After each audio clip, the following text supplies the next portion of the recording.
हम लोग जो है प्लाज्मोडियम तक हम लोग कल डिस्कशन कर लिए थे, है ना। मल्टीपल फिजन इन प्लाज्मोडियम तक कल हम लोग डिस्कशन कर लिए थे। आज हम लोग ब्रेन से डिस्कशन करेंगे, ठीक है। तो जितना भी इंपॉर्टेंट डायग्राम है उसको हम लोग डिस्कस कर रहे थे। इसका पार्ट 1 जो है करा दिए, पार्ट 1 को यूट्यूब पे भी डाल दिए, देख लोगे वहाँ से। और ये जो है हम लोग अब पार्ट 2 करने वाले हैं, ठीक है। तो देखो पार्ट 2 में जो सबसे पहला डायग्राम है हमारा, वो डायग्राम किसका है? ह्यूमन ब्रेन का, है ना। ह्यूमन ब्रेन का जो है हमारा डायग्राम है। ह्यूमन ब्रेन का डायग्राम आपके एग्जाम में आने का चांस कम है, लेकिन इससे रिलेटेड ऑब्जेक्टिव क्वेश्चन आ सकता है आपके एग्जाम में, है ना। समझ में बात? ऑब्जेक्टिव क्या आ सकता है?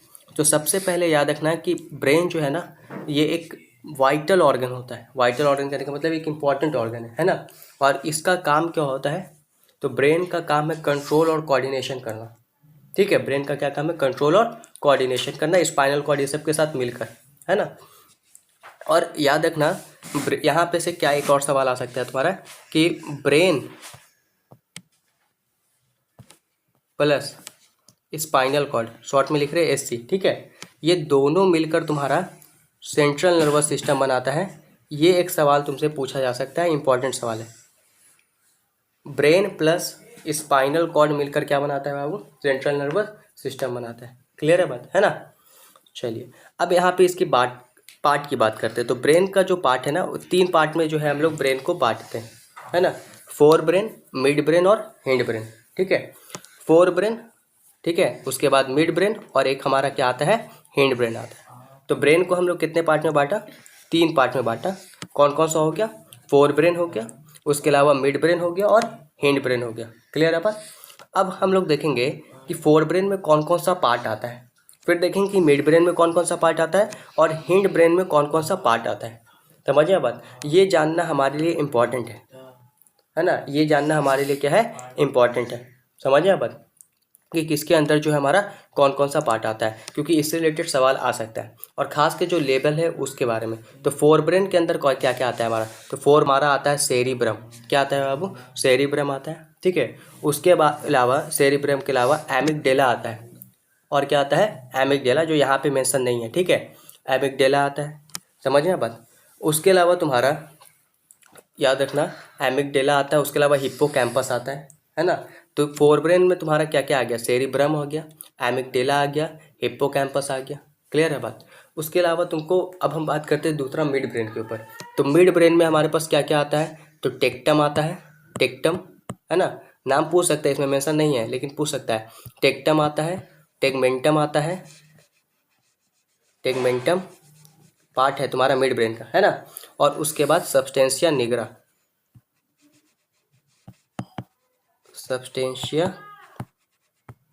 नाइग्रा या निग्रा जो पर हो, है ना, ये आता है। तो ये तीनों तुम्हारा किसका पार्ट हो गया? मिड ब्रेन का पार्ट हो गया। क्लियर है बात, है ना। और लास्ट तुम्हारा हिंड ब्रेन। तो हिंड ब्रेन का पार्ट कौन कौन है यहाँ पे दिया हुआ है? पॉन्स, मेडुला और सेरिबेलम, ठीक है। याद रखना सेरिबेलम और सेरिब्रम अलग अलग चीज़ है। यहाँ पे एक एक्स्ट्रा स्लाइड लेके थोड़ा सा डिस्कस करना चाहेंगे हम, क्योंकि इंपॉर्टेंट चीज़ है ब्रेन, इससे रिलेटेड सवाल आ सकता है, ठीक है। तो हम तुमको ये बता देते हैं कि सेरिब्रम जो है वो अलग चीज़ है, और सेरिबेलम जो है वो बेलम, जिसमें एल है ना, ये अलग चीज़ है, ठीक है। सेरिब्रम जो है ना, ये लार्जेस्ट पार्ट ऑफ ब्रेन होता है। ये एक हो गया तुम्हारा एमसीक्यू के लिए पॉइंट, ठीक है। क्या होता है? Largest part of brain. Brain का ये क्या होता है? लार्जेस्ट पार्ट होता है सेरिब्रम, ठीक है। और सेरिबेलम जो है ये second largest part of brain होता है, second largest part of brain होता है। ये बात को याद रखना है। क्लियर है बात, है ना। और सेरिबेलम जो है वो कौन से पार्ट का हिस्सा है? तो ये तुम्हारा हिस्सा है हिंड ब्रेन का, है ना, हिंड ब्रेन का, ठीक है। 3 पार्ट में ब्रेन को बांटे थे ना, फोर ब्रेन, मिड ब्रेन और हिंड ब्रेन। तो ये किसका पार्ट है? ये हिंड ब्रेन का पार्ट है। क्लियर है बात। और सेरिब्रम जो है वो किसका पार्ट है? फोर ब्रेन का। क्लियर है बात, है ना। ये किसका पार्ट हो गया? फोर ब्रेन का। क्लियर है चीज? तो इतना बात को तुमको रखना है ना। एक और बात याद रखना है, थोड़ा सा बेसिक है, कि फोर ब्रेन को हम लोग और क्या कहते हैं? तो देखो जो ब्रेन टर्म है ना, ब्रेन इसको हम लोग इंसेफेलॉन कहते हैं। क्या कहते हैं? इंसेफेलॉन। समझिए बात। टर्म जो है ये इंसेफेलॉन सबसे रिलेटेड होता है। तो फोर ब्रेन जो है उसको हम लोग प्रोएनसेफेलॉन कहते हैं। समझे? फोर ब्रेन को क्या कहते हैं? प्रोएनसेफेलॉन कहते हैं। ठीक है। फिर उसके बाद जो तुम्हारा मिड ब्रेन है इसको हम लोग मीजेनसेफेलॉन कहते हैं। मीजेनसेफेलॉन। क्लियर है बात? ठीक है। मिड ब्रेन को मीजेनसेफेलॉन। और तीसरा है तुम्हारा हिंड ब्रेन। हिंड ब्रेन को हम लोग कहते हैं रोम्बेनसेफेलॉन। ठीक है, रोम्बेनसेफेलॉन। तो ये याद रखना है। ठीक है, ऑब्जेक्टिव पर्पस के लिए सारा बात जो है हमने डिस्कस कर दिया। अब हम लोग दूसरा जो हमारा डायग्राम है उसके ऊपर डिस्कस करते हैं। ठीक है। दूसरा जो हमारा डायग्राम है मेल रिप्रोडक्टिव सिस्टम का है ना, ह्यूमन मेल रिप्रोडक्टिव सिस्टम का डायग्राम। ये थोड़ा इंपॉर्टेंट होता है तुम्हारे एग्जाम के लिए। Why important? क्योंकि फीमेल रिप्रोडक्टिव सिस्टम का पूछता है तो मेल रिप्रोडक्टिव सिस्टम का भी पूछ सकता है आपसे, और हमको जहाँ तक याद है कि पूछा हुआ भी है प्रीवियस ईयर में। ठीक है। तो यहाँ पे ये डायग्राम है, इसको आपको बनाना होगा, है ना। देखो इस डायग्राम में क्या क्या मेन है। देखो ये जो यूरेटर पाइप आ रहा है ये कौन सा पाइप है? किडनी से जो आया था यूरेटर, जो यूरिनरी ब्लैडर में आके तुम्हारा ड्रेन करता है यूरिन को। तो यहाँ पे ये ब्लैडर हो गया। तो यहाँ तक तो क्लियर है, यूरेटर से लाके यूरिनरी ब्लैडर हो गया, है ना। उसके बाद यहीं से तुम्हारा देखो यहाँ से एक पाइप गया है। ठीक है। इसे हम लोग क्या कह रहे हैं? यूरेथ्रा कह रहे हैं। ठीक है, क्या कह रहे हैं? यूरेथ्रा। यूरिनरी ब्लैडर से जो एक पाइप गया है जो आगे है ना पेनिस तक एक्सटेंड किया है वो तुम्हारा क्या है? यूरेथ्रा है। उसके बाद यहाँ पे एक ग्लैंड है, इसका नाम क्या है? Seminal vesicle. ठीक है। यहाँ पे एक ग्लैंड है, प्रोस्टेट ग्लैंड है। प्रोस्टेट ग्लैंड एक ही होता है, याद रखना। प्रोस्टेट ग्लैंड जो है वो सिंगल होता है ना। और यहाँ पे एक ग्लैंड है, इसका नाम होता है बल्बो यूरेथ्रल या कॉपर्स ग्लैंड भी इसे कहते हैं, मेंशन नहीं किया है। ठीक है, बात समझ में आया। और ये तुम्हारा जो स्ट्रक्चर है ना, ये स्ट्रक्चर ये तुम्हारा क्या है? टेस्टिस है। हालांकि टेस्टिस जो है वो कितना नंबर में होता है? 1 पेयर होता है, यानी कि 2 इन नंबर होता है ना। लेकिन हम लोग क्या देख रहे हैं? साइड व्यू देख रहे हैं, इस वजह से हमें एक दिख रहा है। ठीक है। और टेस्टिस किस में रखा रहता है? तो स्क्रोटम में रखा रहता है, याद रखना। टेस्टिस जो है वो एक पाउच लाइक स्ट्रक्चर होता है, फोल्डेड स्किन होता है स्क्रोटम। ठीक है। उसके अंदर जो है टेस्टिस रखा रहता है। ये टेस्टिस जो है ना ये मेल में प्राइमरी सेक्स ऑर्गन होता है। प्राइमरी सेक्स ऑर्गन का मतलब कि ये गैमिट बनाता है। मेल गैमिट जो स्पर्म है ना उसका फॉर्मेशन कौन करता है? टेस्टिस करता है। ठीक है। टेस्टिस के अंदर तुम जब हायर क्लास में जाओगे तो डिटेल में पढ़ोगे, मेल जर्म सेल होते हैं जिसे स्पर्मेटोगोनिया कहते हैं, है ना। वही स्पर्मेटोगोनिया आगे जाकर तुम्हारा स्पर्म बनाता है। क्लियर है बात? By the process of spermatogenesis. ठीक है, समझ में आया बात? तो तुमसे ये पूछ सकता है कि टेस्टिस कितना होता है? 1 पेयर होता है। टेस्टिस कहाँ होता है? स्क्रोटम में होता है। टेस्टिस का काम क्या है? तो टेस्टिस के अंदर क्या होता है? स्पर्म बनता है ना। टेस्टिस का काम क्या है? स्पर्म बनाने का, है ना। और वहाँ से जो है स्पर्म निकलता है किसके थ्रू?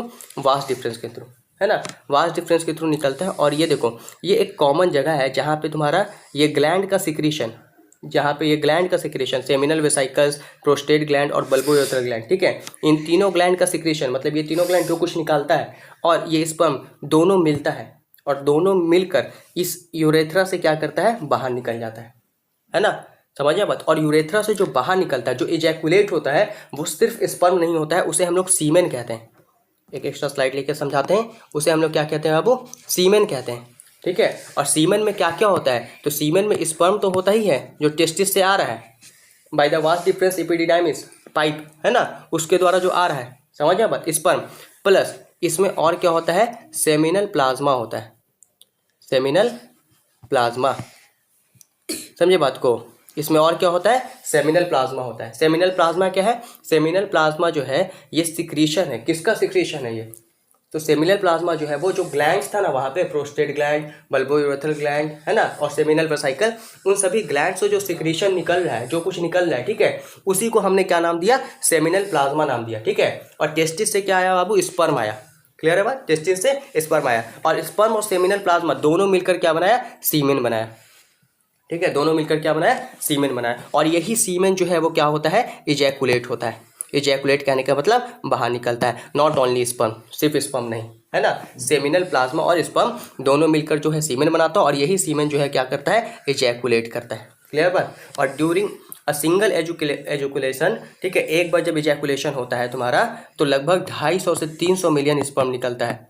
250 से 300 मिलियन स्पर्म निकलता है, ये बात को याद रखना, ठीक है। 250 से 300 मिलियन स्पर्म निकलता है। स्पर्म तो सेल है ना, और सेल तो काफ़ी छोटा होता है, तो अगर सिर्फ स्पर्म निकलता तो तुम देख कैसे पाते, समझ आया बात। तो स्पर्म प्लस सेमिनल प्लाज्मा मिलकर सीमेन बनाता है और ये सीमेन इजैकुलेट करता है। इतना कहानी क्लियर है, ठीक है। तो इसमें और कुछ बचा नहीं बचा, ठीक है। ये वास्ट डिफरेंस जो है इसके थ्रू जो है ये जाता है ना, समझ आया बात। अच्छा ये याद रखना, यूरेथ्रा जो है ये बहुत इंपॉर्टेंट पॉइंट हम तुमको बता रहे हैं, जो हायर क्लास तक और भी आगे अगर तुम मेडिकल तक भी पढ़ते जाओगे तो काम देगा। ये बहुत इंपॉर्टेंट पॉइंट है और तुमसे सवाल भी कर सकता है बिहार बोर्ड, क्योंकि बिहार बोर्ड का कोई ठिकाना नहीं है कि कहाँ से सवाल करेगा, ठीक है।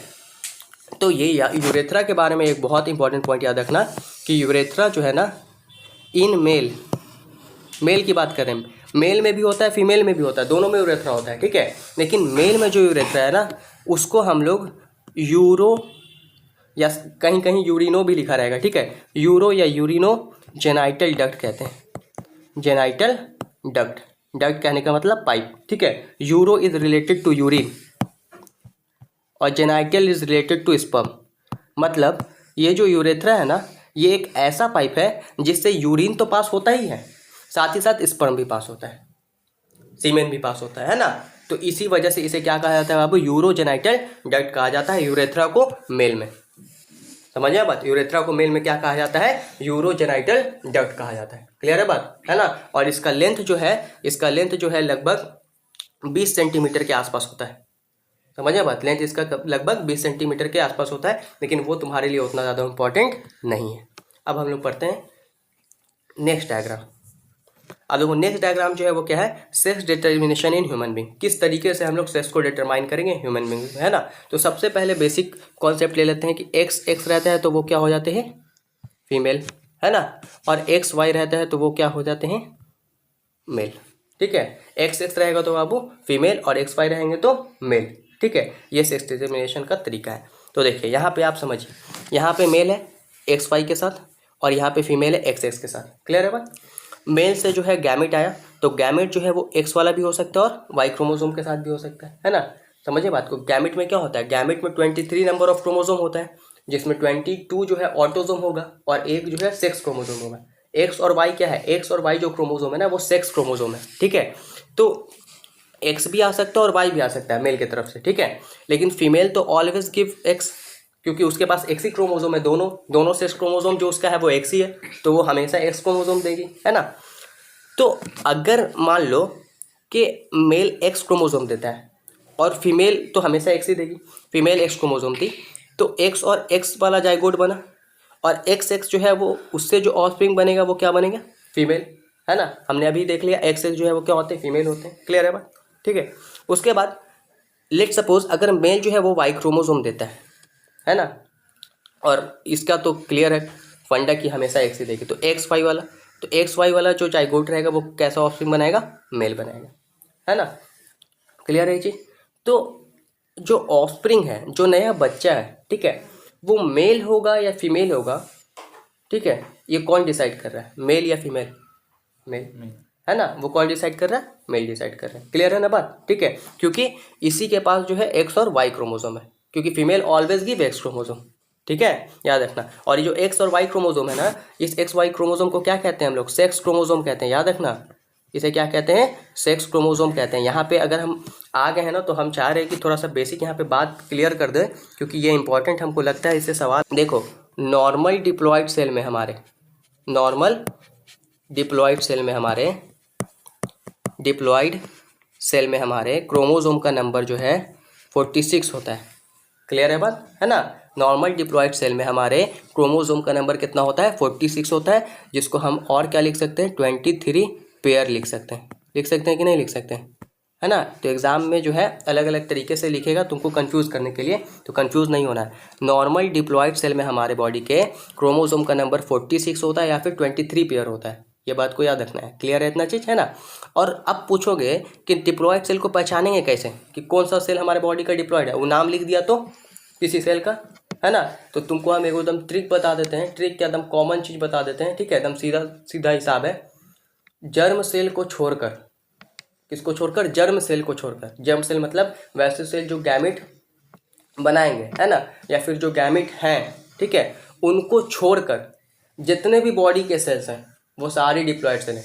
चाहे वो तुम्हारा लीवर का सेल हो, किडनी का सेल हो, फेफड़ा का सेल हो, स्किन का सेल हो, हाथ का सेल हो, पैर का सेल हो, ठीक है, जितना भी हर जगह का जितना भी सेल है वो सारा का सारा तुम्हारा क्या है? Diploid cell. तो हमारे बॉडी का जो जर्म सेल है यानी जो गैमिट बनाएगा, जो गैमिट है उसको छोड़कर जितना भी सेल है वो सारा का सारा डिप्लॉयड सेल है। और डिप्लॉयड सेल में क्रोमोसोम का नंबर कितना होता है? 46 होता है, ठीक है। उसी को हम कितना लिख सकते हैं? 23 पेयर लिख सकते हैं, जिसमें इस 46 में जो 44 होता है ना वो क्या कहलाता है? ऑटोजोम क्रोमोसोम कहलाता है, ऑटोजोम क्रोमोसोम कहलाता है, ठीक है। और जो XX हो या फिर एक और केस हो सकता है XY का, अगर मेल होगा तो XY और फीमेल होगी तो XX, ठीक है। तो XS या XY जो है ये क्या कहलाता है बाबू? तुम्हारा सेक्स क्रोमोसोम कहलाता है, बिकॉज ये क्या करता है?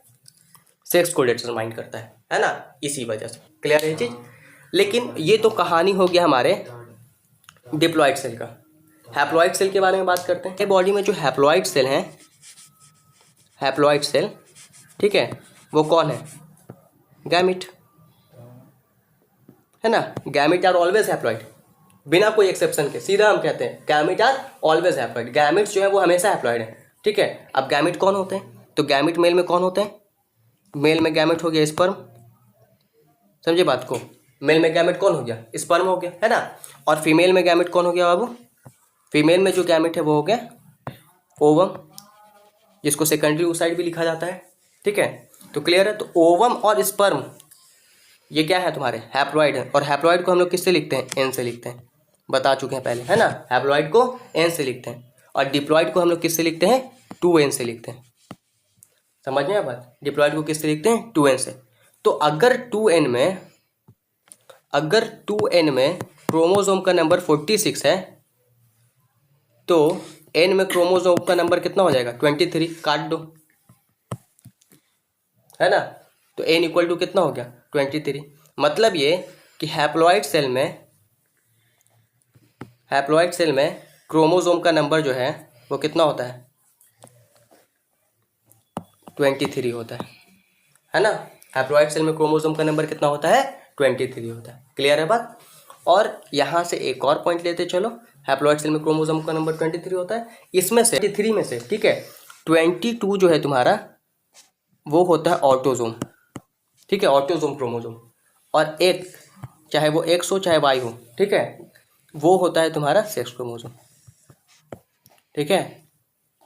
तो यहाँ पे सारा कॉन्सेप्ट जो है तुम लोग को रिलेटेड टू क्रोमोसोम मैंने क्लियर कर दिया, है ना। नेक्स्ट है हमारा ग्लास प्रिज्म का कहानी, है ना, जहाँ पे dispersion of white light by the glass prism, ठीक है। यहाँ पे हम लोग देख रहे हैं कि ग्लास प्रिज्म के द्वारा क्या हो रहा है? वाइट लाइट का डिस्पर्सन हो रहा है ना, ठीक है। यहाँ पे एक प्रिज्म रख दिया गया, ठीक, यहाँ से वाइट लाइट पास कराया हमने और ये वाइट लाइट जो है 7 कलर में क्या किया है? डिस्पर्स कर गया है, ठीक है। तो ये डायग्राम तुम्हारे एग्जाम में आ सकता है, बहुत ईजी डायग्राम है। तुम तो कलर लेके जाओगे नहीं एग्जाम में, तो तुम पेंसिल से ही बनाओगे, 7 रे निकालोगे पेंसिल से ही, ठीक है। और उसको कैसे? नीचे से ऊपर, नीचे से सबसे नीचे क्या रखोगे? V, ठीक है। उसके ऊपर क्या लिखोगे? I, ठीक है। उसके ऊपर क्या लिखोगे? B, ठीक है। उसके ऊपर क्या लिखोगे? G, उसके ऊपर क्या लिखोगे? Y, उसके ऊपर क्या लिखोगे? O, और उसके ऊपर क्या लिखोगे? R। मतलब उल्टा विबग्योर तुमको लिख देना है लेबलिंग में, समझिए बात। और ये तुम्हारा डायग्राम तैयार, क्योंकि ये तो तुम ऐसे ही स्केच कर दोगे, कहानी तो यहीं पे आगे तुम्हारा फंसता कि लेबलिंग क्या करेंगे, ठीक है। तो इस तरीके से करना, विबग्योर उल्टा लिख देना नीचे से ऊपर, ठीक है। यहाँ पे एक तुमको बनाना है ट्राइंगल, मतलब ट्राइंगल ही बनाओगे, 3D तो बना नहीं सकते प्रिज्म। और यहाँ से तुमको एक वाइट लाइट पास कराना है और इसको 7 कलर में करवा जो है डिस्पर्स करा देना है और विबग्योर जो है यहाँ से यहाँ तक दिखा देना है, ठीक है। ये तुम्हारा हो जाएगा dispersion of white light by the glass prism. Clear है बात? अब देखो endocrine gland in human beings, ठीक है। देखो सबसे पहले ये समझो कि ग्लैंड का काम क्या होता है। ग्लैंड हम उसे कहते हैं जो किसी चीज़ को सिक्रीट करे, जो किसी चीज़ को निकाले, है ना, उसी को क्या कहते हैं हम लोग? ग्लैंड कहते हैं, ठीक है। अगर तुम चाहो तो हम बढ़िया वाला डेफिनेशन बता दें, लेकिन वो महंगा डेफिनेशन। ग्लैंड का डेफिनेशन होता है कोई भी सेल, कोई भी टिश्यू, कोई भी ऑर्गन या कोई भी ऑर्गन सिस्टम अगर किसी चीज़ को सिक्रीट कर रहा है, निकाल रहा है, तो उस स्ट्रक्चर को हम लोग ग्लैंड कहते हैं। चाहे वो हार्मोन निकाल रहा हो, चाहे वो एंजाइम निकाल रहा हो, ठीक है, समझे बात, वो स्ट्रक्चर ग्लैंड कहलाएगा। अब डिपेंड करेगा कि क्या निकाल रहा है, उसके बेसिस पे हम लोग उसको बांट देंगे एंडोक्राइन ग्लैंड और एक्सोक्राइन ग्लैंड में। बात समझ में आया? ठीक है, तुमसे एग्जाम में क्या पूछ सकता है उसके ऊपर हम यहाँ पे डिस्कस करेंगे। ठीक है, चलो। तो सबसे पहले हम लोग बात कर हाइपोथैलेमस का, है ना। Hypothalamus is the part of brain, पीछे हम लोग देख के आए, है ना। Hypothalamus is the part of brain but it is also act, है ना, लेकिन ये जो है ग्लैंड की तरह भी काम करता है। हाइपोथैलेमस जो है वो ब्रेन का पार्ट तो है ही है, लेकिन साथ ही साथ ये ग्लैंड की तरह भी काम करता है। समझिए बात। और हाइपोथैलेमस के बारे में याद रखना, एक ही लाइन हमेशा बोलते हैं हम, भूख, प्यास और ताप कंट्रोल करेंगे आप। मतलब भूख, हंगर, प्यास, थर्स्टी, ताप, टेम्परेचर कंट्रोल करेंगे आप यानी कि हाइपोथैलेमस। ठीक है, तो हाइपोथैलेमस के बारे में याद रखना है कि भूख, प्यास और ताप कौन कंट्रोल करते हैं? हाइपोथैलेमस कंट्रोल करते हैं। ठीक है, क्लियर है बात, है ना। और हाइपोथैलेमस को मास्टर ऑफ मास्टर ग्लैंड कहा जाता है। क्या कहा जाता है बाबू? मास्टर ऑफ मास्टर ग्लैंड कहा जाता है। ये इंपॉर्टेंट है, इससे सवाल आ सकता है कि मास्टर ऑफ मास्टर ग्लैंड किसे कहा जाता है? मास्टर ऑफ मास्टर ग्लैंड, जैसे कोई तुम लोग का मास्टर और कोई तुम्हारा मास्टर। ठीक है, तो वही वाला बात हो गया कि मास्टर ऑफ मास्टर ग्लैंड जो है तुम्हारा कौन हो गया? हाइपोथैलेमस हो गया। ठीक है, अब नेक्स्ट तुरंत हम मूव कर जाते हैं उसी से रिलेटेड कॉन्सेप्ट पे, पिट्यूटरी ग्लैंड। ठीक है, पिट्यूटरी ग्लैंड को मास्टर ग्लैंड कहा जाता है। ये सवाल आपके एग्जाम में आता है। पिट्यूटरी ग्लैंड को क्या कहा जाता है? मास्टर ग्लैंड कहा जाता है। समझ में बात? पिट्यूटरी ग्लैंड को क्या कहा जाता है? मास्टर ग्लैंड कहा जाता है। हालांकि इसको तो डिवाइड कर दिया जाता है एंटीरियर पिट्यूटरी, पोस्टीरियर पिट्यूटरी में, है ना, और उसके हार्मोन्स अलग अलग होते हैं, लेकिन उतना तुम लोग को नहीं जानना है। ठीक है, बस बेसिकली याद रखना है कि पिट्यूटरी को क्या कहा जाता है? मास्टर ग्लैंड कहा जाता है। क्लियर है? पिट्यूटरी को क्या कहा जाता है? मास्टर ग्लैंड कहा जाता है। ये पी शेप्ड होता है। ठीक है, उसके बाद नेक्स्ट है पीनियल ग्लैंड। पीनियल ग्लैंड के बारे में याद रखना है कि जो पीनियल ग्लैंड है ना, जो तुम्हारा पीनियल ग्लैंड है, ये सबसे स्मॉलेस्ट ग्लैंड होता है। समझिए आप, पीनियल ग्लैंड जो है वो कैसा ग्लैंड है? सबसे स्मॉलेस्ट ग्लैंड है हमारे बॉडी का। ठीक है, पीनियल ग्लैंड। क्लियर है बात? उसके बाद थायराइड ग्लैंड। तो थायराइड ग्लैंड जो है ये क्या करता है? तो ये थायरॉक्सिन निकालता है। ये क्या निकालता है बाबू? थायरॉक्सिन निकालता है। अगर डिटेल में जाएंगे तो फिर बहुत सारी चर्चा हो जाएगी थायराइड ग्लैंड से रिलेटेड, लेकिन इन जनरल समझना है कि थायराइड ग्लैंड क्या सीक्रेट करता है? थायरॉक्सिन सीक्रेट करता है। ठीक है, थायरॉक्सिन सीक्रेट करता है। थायरॉक्सिन क्या है? हार्मोन है ना। थायरॉक्सिन हार्मोन है, थायरॉक्सिन जो है ये सीक्रेट करता है। हम जब डिटेल क्लास ले रहे थे तब सारा कुछ बताए थे, T3 T4 सब बताए थे, है ना। क्योंकि दो तरीके का होता है तुम्हारा, ट्राईआयोडोथायरोनिन, है ना, टेट्राआयोडोथायरोनिन। ठीक है, समझिए बात। और टेट्रा वाले को हम लोग क्या कहते हैं? तुम्हारा थायरॉक्सिन कहते हैं। सारा कुछ हम बताए थे। समझिए बात। तो थायराइड ग्लैंड जो है वो क्या निकालता है? थायरॉक्सिन निकालता है। क्लियर है? और यही जो है तुम्हारे मोटापापन या पतलेपन के लिए रिस्पॉन्सिबल भी होता है, क्योंकि ये लोग BMR पे काम करता है, बेसल मेटाबॉलिक रेट, है ना। और उसके वजह से जो है पूरा कनेक्शन जो है समझाए थे। ठीक है, अब यहाँ पे जो है समय का थोड़ा सा दिक्कत है, इसलिए जो है थोड़ा थोड़ा बात जिसे सवाल आ सकता है उसको समझते हुए हम लोग बढ़ेंगे। तो हमने अभी तक देखा कि hypothalamus master of master gland है, भूख, प्यास और ताप को कंट्रोल करने वाले हैं। पीनियल ग्लैंड सबसे स्मॉलेस्ट ग्लैंड है। पिट्यूटरी ग्लैंड जो है वो मास्टर ग्लैंड है। थायराइड ग्लैंड जो है थायरॉक्सिन निकालता है। ठीक है, सबसे वही पॉइंट लिखेंगे जो एग्जाम में सीधा बैठाएगा। ठीक है, उसके बाद तुम्हारा थाइमस से रिलेटेड ये याद रखना है कि थाइमस जो है ना तुम्हारा, थाइमस के बारे में याद रखना है कि थाइमस एक ऐसा ग्लैंड है कि जैसे जैसे उम्र बढ़ते जाएगा ना, वैसे वैसे थाइमस का साइज छोटा होते जाएगा। ठीक है, थाइमस जो है ये क्या है? जैसे जैसे उम्र बढ़ते जाएगा वैसे वैसे क्या होगा? छोटा होते जाएगा। ठीक है, समझिए बात। हाँ, अब नेक्स्ट जो है हम लोग देखेंगे यहाँ पे pancreas. Very very important, pancreas से रिलेटेड याद रखना कि पैनक्रियाज को क्या कहते हैं हम लोग? मिक्स्ड ग्लैंड कहते हैं। पैनक्रियाज को क्या कहा जाता है? मिक्स्ड ग्लैंड कहा जाता है। ठीक है, पैनक्रियाज को क्या कहा जाता है? मिक्स्ड ग्लैंड कहा जाता है, या फिर इसी को हम लोग हेट्रो ग्लैंड भी कहते हैं। हेट्रोक्राइन ग्लैंड भी कहते हैं। समझे बात को, है ना। पैनक्रियाज को हम लोग क्या कहते हैं? मिक्स्ड ग्लैंड या फिर हेट्रोक्राइन ग्लैंड भी कहते हैं पैनक्रियाज को। ठीक है, why it is known as mixed gland या हेट्रोक्राइन ग्लैंड? क्यों इसे मिक्स्ड ग्लैंड कहते हैं हम लोग, है ना? कारण क्या है? कारण ये है ना कि जो पैनक्रियाज है हमारा, पैनक्रियाज जो है हमारा, वो एंडोक्राइन ग्लैंड की तरह भी काम करता है और एक्सोक्राइन ग्लैंड की तरह भी काम करता है। एंडोक्राइन ग्लैंड का मतलब होता है वैसा ग्लैंड जो क्या सिक्रीट करता हो? हार्मोन सिक्रीट करता हो। ठीक है, जो डक्टलेस हो, जिसके पास डक्ट ना हो, है ना, सीधा अपने सिक्रीशन को ब्लड में निकालता हो, है ना, वैसे ग्लैंड को हम लोग एंडोक्राइन ग्लैंड कहते हैं, जो हार्मोन निकालता हो, ठीक है, वैसे ग्लैंड को हम लोग एंडोक्राइन ग्लैंड कहते हैं। और एक्सोक्राइन ग्लैंड क्या निकालता है, एंजाइम्स निकालते हैं, है ना, क्या निकालते हैं, एंजाइम्स निकालते हैं, और वो डक्ट के साथ होते हैं, उनका एक डक्टर सिस्टम होता है ना, डक्ट के थ्रू जो है वो पहुंचाते हैं अपने एंजाइम को। क्लियर है बात। तो वैसे ग्लैंड को हम लोग एक्सोक्राइन ग्लैंड कहते हैं। लेकिन जो हमारा पैनक्रियाज है वो दोनों की तरह काम करता है, वो एंडोक्राइन की तरह भी काम करता है और एक्सोक्राइन की तरह भी काम करता है। इसी वजह से इसको मिक्स ग्लैंड कहा जाता है या फिर हेटेरोक्राइन ग्लैंड भी कहा जाता है, ठीक है। याद रखना पैनक्रियाज जो है जब एंडोक्राइन की तरह काम करेगा बाबू, स्पेशल डिस्कशन यहाँ पे हम लोग ले लेते हैं कि पैनक्रियाज जो है जब एंडोक्राइन की तरह काम करेगा, किसके तरह काम करेगा, एंडोक्राइन की तरह काम करेगा, तब ये इंसुलिन नाम का हार्मोन निकालेगा। ये इंपॉर्टेंट है, बहुत बहुत इंपॉर्टेंट है तुम लोग के लिए। इंसुलिन नाम का हार्मोन निकालेगा, ठीक है, समझिए आप बात। पैनक्रियाज जब एंडोक्राइन की तरह काम करेगा तो किस नाम का हार्मोन निकालेगा, इंसुलिन नाम का हार्मोन निकालेगा, ठीक है। और यही इंसुलिन की कमी के वजह से पेशेंट में क्या हो जाता है, डायबिटीज़ हो जाता है। क्या हो जाता है, डायबिटीज़ हो जाता है। क्लियर है बात, ठीक है, समझिए आप। तब उसको बाय द इंजेक्शन और दूसरे सोर्सेज के थ्रू उसको क्या किया जाता है, इंसुलिन उसके बॉडी में दिया जाता है। समझ में आया, ठीक है। और यही पैनक्रियाज जब एक्सोक्राइन की तरह काम करेगा, तब ये पैनक्रियाज क्या निकालेगा, पैनक्रियाटिक जूस निकालेगा, पैनक्रियाटिक जूस निकालेगा।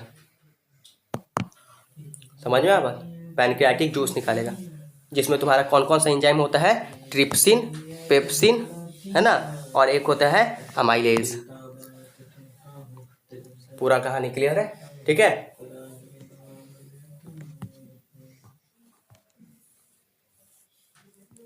चलिए इतना हो गया। अब यहाँ से याद रखना टेस्टिस के बारे में, ठीक है। तो टेस्टिस जो है वो कौन सा हार्मोन निकालता है, टेस्टोस्टेरॉन, नाम सुने होंगे, है ना, टेस्टोस्टेरॉन नाम का हार्मोन टेस्टिस से निकलता है, ठीक है। और ये मेंबर है एक ग्रुप ऑफ हार्मोन का जिसका नाम है एंड्रोजन। तो दोनों नाम याद रखना है, पूछ सकता है कि एंड्रोजन या टेस्टोस्टेरॉन कहाँ से सीक्रेट होता है, टेस्टिस से सीक्रेट होता है, टेस्टिस से निकलता है। क्लियर है बात। हाँ, एड्रीनल ग्लैंड कौन सा हार्मोन निकालता है, एड्रेनलिन निकालता है। अब हम बोल देते हैं, लिखने का जगह नहीं है, ठीक है, सब बोल देते हैं। एड्रीनल ग्लैंड कौन सा हार्मोन निकालता है, एड्रेनलिन निकालता है, एड्रेनलिन नाम का हार्मोन निकालता है एड्रीनल ग्लैंड, ठीक है। अच्छा, इसमें फीमेल वाले में देखना भाई कि यहाँ पे ओवरी दिया हुआ है, ओवरी जो है वो कौन सा ग्लैंड को निकालता है, ओवरी जो है ये ईस्ट्रोजन याद रखना है, ठीक है। ईस्ट्रोजन नाम के हार्मोन को कौन निकालता है, ओवरी, ठीक है। ईस्ट्रोजन नाम के हार्मोन को कौन निकालता है, ओवरी निकालते हैं। क्लियर है बात, ठीक है। चलो अब आगे हम लोग बढ़ते हैं, ये सब हो गया। अब यहाँ पे डिस्कस करते हैं बर्डिंग इन हाइड्रा। इंपॉर्टेंट नहीं है ये डायग्राम उतना, ठीक है, लेकिन सिंपल याद रखना है कि ये एक एक्वेटिक मल्टी सेल्यूलर ऑर्गेनिज्म होता है। एक्वेटिक का मतलब पानी में रहने वाला, है ना, एक्वेटिक मल्टी सेल्यूलर ऑर्गेनिज्म है, शॉर्ट में लिख देते हैं एमसीओ, ठीक है। एक्वेटिक मल्टी सेल्यूलर ऑर्गेनिज्म है हाइड्रा, और इस हाइड्रा में हमें क्या देखने को मिलता है, बर्डिंग देखने को मिलता है, ठीक है। हाइड्रा में हमें क्या देखने को मिलता है, बर्डिंग देखने को मिलता है ना। ये क्या करता है, हाइड्रा जो है तुम्हारे, है ना, ये बाहर की तरफ ग्रोथ करता है, आउट ग्रोथ करता है, ठीक है। उस आउट ग्रोथ को हम लोग क्या कहते हैं, बर्ड कहते हैं, समझिए बात। और ये बर्ड क्या करता है, हाइड्रा से फाइनली डिटैच कर जाता है, अलग हो जाता है, और एक नया हाइड्रा जो है बना लेता है, समझिए बात। इस तरीके से हाइड्रा जो है वो रिप्रोड्यूस करता है ना, इस तरीके से हाइड्रा जो है वो क्या करता है, रिप्रोड्यूस करता है, ठीक है। यहाँ पे ये थोड़ा सा इंपॉर्टेंट है तुम्हारे लिए, ठीक है, ये इंपॉर्टेंट है। New Cartesian sign convention for spherical mirror, ये मैंने बताया था। सिंपल एक मिरर यहाँ पे कंसीडर हम लोग करेंगे, है ना। ये हमारे पास कौन सा मिरर है, कॉनकेव या कॉन्वेक्स, ये हमारे पास कॉनकेव मिरर है ना। केव मतलब हमने बताया था गुफा वाला, है ना, गुफा जिधर बन रहा है वो केव, कॉनकेव, है ना, कॉनकेव मिरर हो गया ये। अब देखो ये बीच में क्या होता है, हमारे पास पोल होता है, क्या होता है, पोल। अब पोल के जब हम लेफ्ट साइड देखते हैं, ऑब्जेक्ट ऑन द लेफ्ट, ठीक है, ऑब्जेक्ट जो है लेफ्ट साइड में होता है, और जब हम पोल के लेफ्ट साइड रहते हैं तो कोई भी चीज़ को हम लोग किस में लेते हैं, माइनस में लेते हैं, ठीक है। और पोल के राइट साइड हम लोग किसी भी चीज़ को किस में लेते हैं, प्लस में लेते हैं, ठीक है। उसके बाद जो हमारा प्रिंसिपल एक्सिस है, ये जो एक्स और यहाँ पे एक्स वाई अगर मान लेते हैं प्रिंसिपल एक्सिस को, ठीक है, एक्स डैश एक्स इसमें है लेकिन हम एक्स वाई भी मान सकते हैं, कोई दिक्कत नहीं प्रिंसिपल एक्सिस को। तो ये जो प्रिंसिपल एक्सिस है, प्रिंसिपल एक्सिस के ऊपर ठीक है। प्रिंसिपल एक्सिस के ऊपर किसी भी चीज़ को पॉजिटिव लिया जाता है, ठीक है, और प्रिंसिपल एक्सिस के नीचे किसी भी चीज़ को किस में लिया जाता है, निगेटिव में लिया जाता है। यही बात यहाँ से याद रखना है, ठीक है, मेजर बात था। अब ये डायग्राम है तुम्हारा फूड चेन का डायग्राम है ना, फूड चेन का डायग्राम है। तो ये डायग्राम तुमको 2-3 चीज़ को रिप्रेजेंट किया है, यहाँ पे नाम नहीं लिखा है, यहाँ पे सीधा जो है पिक्चर दिया है, ठीक है। ये किसका डायग्राम है, तुम्हारा फूड चेन का डायग्राम है। एक में तुम्हारा दिया है food chain in nature in forest, forest में तुमको रिप्रेजेंट किया है ए में, और बी में तुमको ग्रासलैंड, और सी में तुम्हारा पॉन्ड, ठीक है। तीनों को रिप्रेजेंट किया है, समझे बात को, तीनों को रिप्रेजेंट किया है। एक फॉरेस्ट का फूड चेन दिखाया तुमको, एक ग्रासलैंड का दिखाया और एक पॉन्ड का दिखाया, ठीक है। फूड चेन में क्या होता है, तो हम बेसिकली यहाँ पे एग्जांपल देखे थे फूड चेन का, कि जैसे मान लो सबसे नीचे क्या है भाई, ग्रास है, ग्रास प्रोड्यूसर्स, ठीक है। इसको कौन खा रहा है, तो इसको हम एक एग्जांपल लेते हैं कि गोट खा रहा है, ठीक है। गोट को कौन खा रहा है, लायन खा रहा है, ठीक है, समझिए बात। तो ये क्या है, एक तरीके का हमारा फूड चेन हो गया, समझिए बात। यही चीज़ तुमको यहाँ पे पूरे तरीके से रिप्रेजेंट किया हुआ है, क्लियर है। ये सब पे टाइम देने का कुछ खास जरूरी नहीं, क्योंकि उतना समझने वाला चीज़ नहीं है। देखो अब बात करते हैं हम लोग diagram showing flow of energy in an ecosystem. एक इकोसिस्टम में किस तरीके से एनर्जी का फ्लो होता है, ठीक है, उसको हम लोग देखते हैं। हो सकता है तुमको एग्जाम में दे दें कि आप डायग्राम से शो कीजिए कि एनर्जी का जो फ्लो है इकोसिस्टम में कैसे होता है, तो तुम कैसे करोगे। हमने पढ़ रखा है कि जो सनलाइट होता है हमारा, ये अल्टीमेट सोर्स ऑफ एनर्जी होता है, सबसे मेन सोर्स है एनर्जी का, है ना, सबसे मेन सोर्स है एनर्जी का, अल्टीमेट सोर्स ऑफ एनर्जी है, यहीं से एनर्जी आता है, ultimate source of energy, clear है बात, अल्टीमेट सोर्स ऑफ एनर्जी है, ठीक है, सनलाइट हमारा, है ना।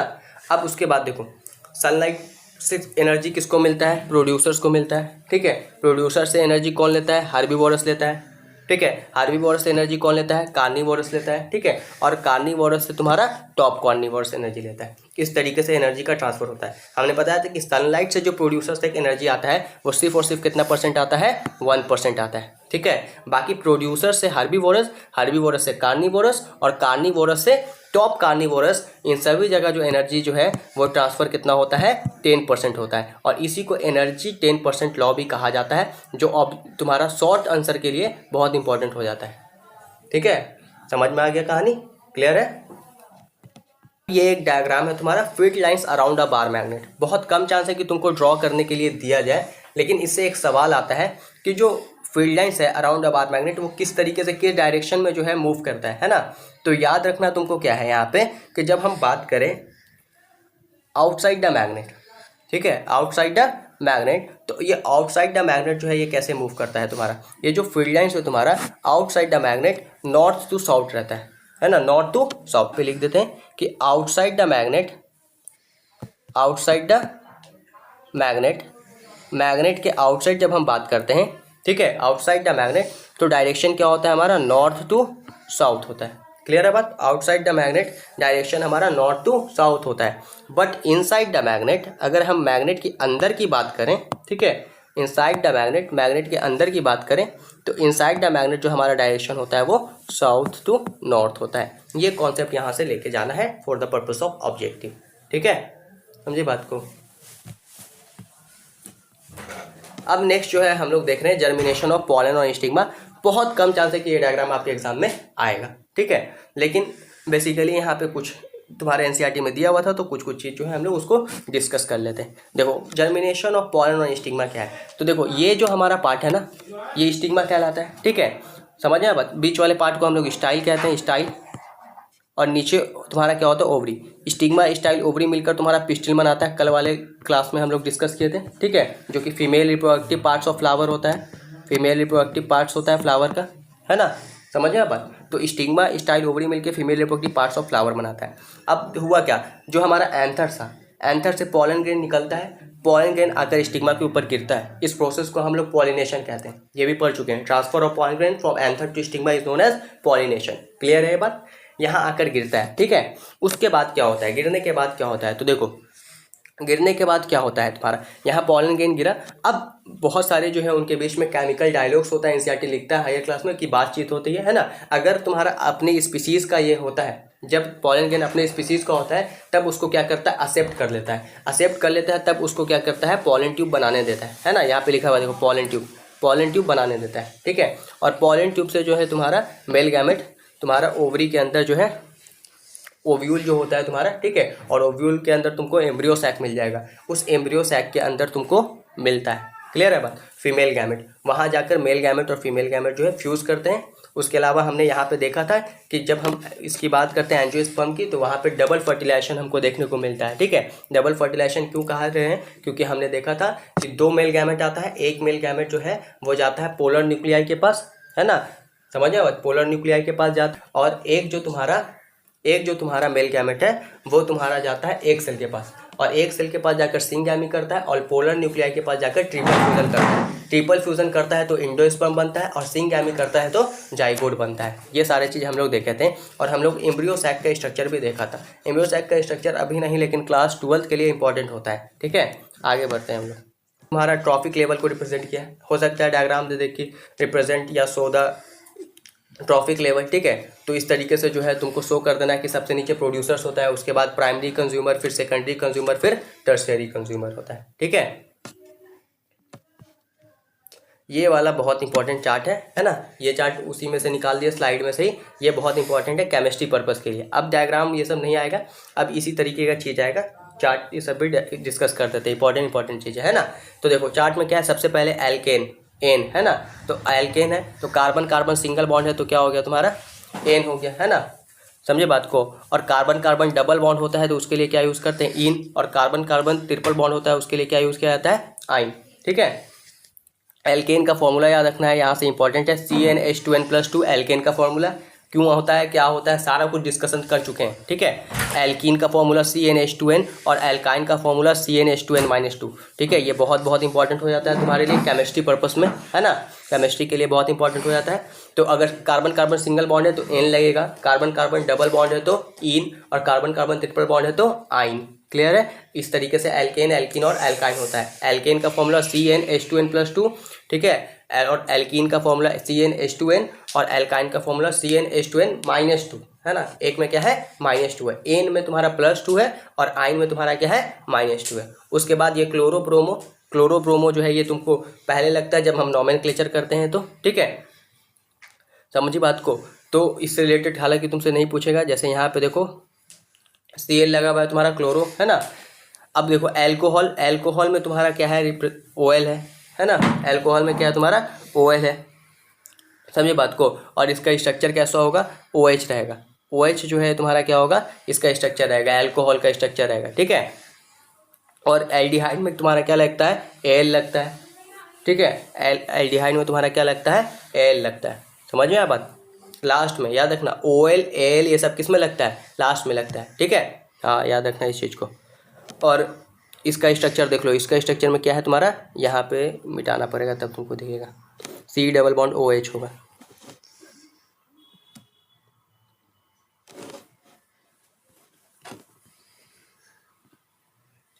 देखो है ना, C+OH होगा, ठीक है, C+OH होगा, क्लियर है बात, है ना। ये तुम्हारा किसका स्ट्रक्चर हो गया, एल्डिहाइड का। ये पूछ सकता है इस तरीके का स्ट्रक्चर देखिए, ये इंपॉर्टेंट है, ठीक है, यहाँ पे लिख देते हैं। ये जो स्लाइड है ना ये बहुत इंपॉर्टेंट है तुम लोग के लिए, समझे बात को। ये स्लाइड जो है ये इंपॉर्टेंट है तुम लोग के लिए, ठीक है। तो ये जब स्ट्रक्चर दिया रहेगा इस तरीके से C+OH, है ना, और तुमसे पूछ ले बताओ किसका स्ट्रक्चर है, तो ये किसका स्ट्रक्चर है, एल्डिहाइड का स्ट्रक्चर है, समझ में आया बात। और इसका फॉर्मूला ना भी याद रखोगे तो चल जाएगा, इंपॉर्टेंट इसका स्ट्रक्चर है। इन सब केस में एल्केन, एल्कीन, एल्काइन के केस में क्या इंपॉर्टेंट है, एल्केन, एल्कीन, एल्काइन के केस में तुम्हारा इंपॉर्टेंट है फॉर्मूला, ठीक है, समझ में बात। और carbon carbon single bond, double bond और ट्रिपल बॉन्ड का कहानी। और एल्कोहल वाले में तुम्हारा ये इंपॉर्टेंट है OH, है ना।